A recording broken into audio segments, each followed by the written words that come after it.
हम सभी प्रधानमंत्री वर्तमान और पूर्व प्रधानमंत्रियों को सम्मान करते हैं, लेकिन जब भी ट्रेजरी बेंच से अपमानजनक शब्दों का व्यवहार होता है, बार बार रिकॉर्ड पे आता है sir. A leading member of the opposition party say that they सम्मान करते हैं प्रधानमंत्री जी को. And quickly to add, when Treasury talks about previous prime ministers, they speak not in सम्मान जनक language. How many times has the Prime Minister been abused in this house? Gaurav Gogoi apologized for the number of times they've called abusive names to the PM. Today he's ironing out all that. He's whitewashing all that. That's not allowed.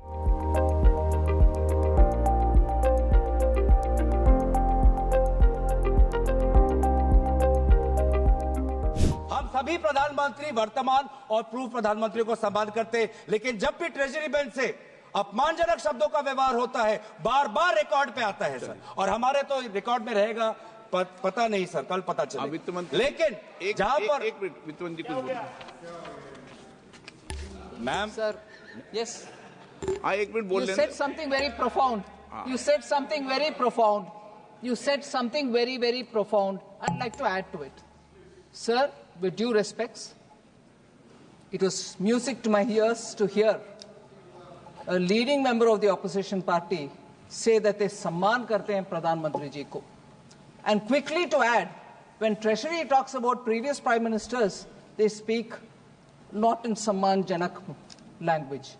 How many times has the Prime Minister been abused in this house by them? And how many times he was not even allowed to speak in the house? They stood in the well and shouted. Will the Honorable Member Gogoi, his son, Gaurav Gogoi, apologize for the number of times they've called abusive names to the PM?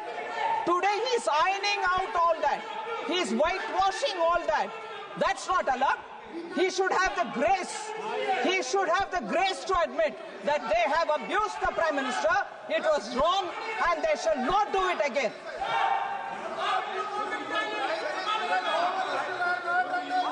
Through you, Honorable Speaker, through you, I request the Finance Minister to read the speech of the Prime Minister during the last session. His entire speech was abusing former Prime Ministers. I have written a letter to you putting on record a number of times he has abused the chair of the former Prime Ministers. So please before pointing fingers, अपने घर में खुद जाके. If it is this very clearly that I have to read the speech, Honorable Finance, I do not expect you. What is this? Honorable, what is this going on? You should not have the patience to listen. Have the patience to listen. You should have the patience to listen.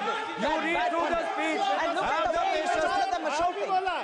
Look at the way in which all of them are shouting. Now, Look at the way in which all of them are shouting. have the patience Why? to listen. What Gogoi said is wrong? Gogoi said is wrong? Is that what they're saying? Is that what they're saying?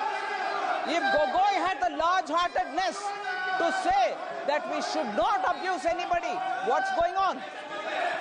So that shows the attitude of the Congress party. Gaurav ji, आप budget पे भी तो कुछ बोले हैं। आप मैं आगे बढ़ूं सर, तो विषय पर मैं आगे बढ़ना चाहता हूं। यही आपका स्ट्रेटेजी है, आपका सुनने की ताकत नहीं है। दोबारा ये देखिए, यही स्ट्रेटेजी है, ये है सर। बार-बार minister with a good spirit to say that we should respect the Prime Minister. None of them will agree.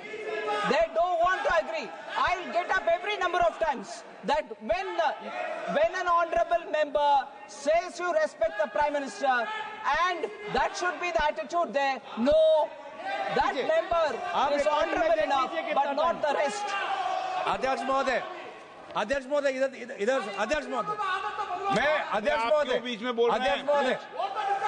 अध्यक्ष महोदय, ओके, अध्यक्ष महोदय, मैं बात इसलिए उठाया हूं क्योंकि आज हमारे देश के सामने हम प्रधानमंत्री मोदी जी को सुनना चाहते हैं, क्योंकि अमेरिका के राष्ट्रपति ने कहा कि अभी भारत और अमेरिका के बीच में जो टैरिफ्स को लेके जो चर्चा हो चुका है उसमें भारत ने कबूल कर दिया है कि टैरिफ घटेगा।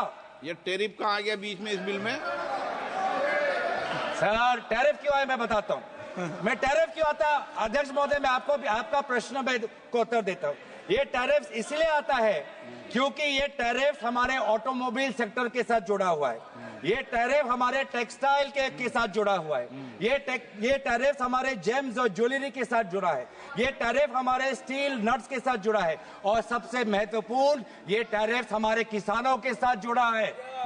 हमारे किसानों को बचाना है सर, इसीलिए हम जानना चाहते हैं कि भारत सरकार ने कौन से सब्जेक्ट्स पर अब टैरिफ घटाने की बात उन्होंने अमेरिका को सूची किया है। और ये बात तो सर मुझे नहीं लगता कि कॉमर्स मंत्रालय को भी पता होगा, क्योंकि बहुत से चीजें प्रधानमंत्री मोदी जी व्यक्तिगत उनका पर्सनल मैटर होता है, वो व्यक्तिगत रूप से वो बातचीत करते हैं देश के पक्ष में। नहीं है, अब बैठिए आप देखिए अनपार्लियामेंट्री क्या बोल रहे हैं पार्लियामेंट का, लेकिन जो विषय है जिस पर डिबेट हो रही है उस पर बात करेंगे ना आप पॉलिटिकल बात करेंगे क्या? ये राष्ट्रपति अभिभाषण पर चर्चा है क्या? बजट पर चर्चा है तो करो आप, ये तो तरीका ठीक नहीं है ना, आप उपनेता हैं। नहीं ये तरीका ठीक नहीं है। आप बजट पर करें, सप्लीमेंट्री ग्रांट पर करें, मणिपुर की सप्लीमेंट्री ग्रांट पर करें। हाँ माइक बंद हो जाएगा। सर हमें किसानों की बात करनी है, ऑटोमोबाइल सेक्टर में जो काम करते हैं वो बात करनी है, टेक्सटाइल्स के सेक्टर में जिन लोगों की रोजगार मिलती है उसकी बात करनी है। तो सर उसके हित में हम बोल रहे हैं कि कौन से क्षेत्र में टैरिफ घटा है, ये बात हमें प्रधानमंत्री मोदी जी बताएं, क्योंकि बहुत से मामलों पर वो व्यक्तिगत रूप से करते हैं निगोशिएट। राफेल के मामलों में व्यक्तिगत रूप से उन्होंने निगोशिएट किया, तो इसमें भी हम जानना चाहते हैं कि कौन से विषयों पर भारत टैरिफ घटाएगा। और ये भी हम जानना चाहते हैं क्या भारत ने सोचा है कि हम अमेरिका पर रेसिप्रोकल टैरिफ्स लगाएंगे? क्या भारत ने ये सोचा है? देखिए माननीय सदस्य, मैं आपको फिर बोल रहा हूं, नहीं तो मुझे टोकना पड़ेगा। सदन नियम प्रक्रियाओं से चलेगा, 2-6 में क्लियर नियम प्रक्रिया है। मैं आपको बार बार आग्रह कर रहा हूं और बार बार विषय को डाइवर्ट करते हैं और आप फिर कहेंगे मुझे बोलने नहीं दिया। सदन तो नियम प्रक्रियाओं से चलेगा। बोलिए, लेकिन सर कॉमर्स मंत्रालय से है सर, पूरा देश देख रहा है, पूरा देश जानना चाहता है सर। क्या जानना चाहता है? आप 15 से 19 जो इस पे बोल रहे हैं ना, टैरिफ को लेके पूरा देश चिंतित है सर। हाँ। ट्रेड डेफिसिट को लेके पूरा देश चिंतित है सर। हम पूरा देश लास्ट बार आप अगर इधर उधर बोलेंगे तो मुझे दूसरे वक्तों को बुलाना पड़ेगा। क्लियर कट बात है, आप बोलिए सर। पूरा देश देख रहा है सर। हाँ ठीक है, सदन तेरा देश देख रहा है। नियमों से चलेगा, नहीं चले नियमों से चलेगा। सदन पूरा देश देख रहा है, नियमों से चलना है। बोलिए तो ठीक, सदन पूरा देश नहीं बोलने देंगे सर। बार बार ऐसे उदाहरण आते हैं, बार और आप बीच में डिस्टर्ब मत कीजिए। बार ऐसे उदाहरण आते हैं कि सरकार गुस्सा मत एक करिए कदम लेती है और फिर 2 कदम पीछे जाती है।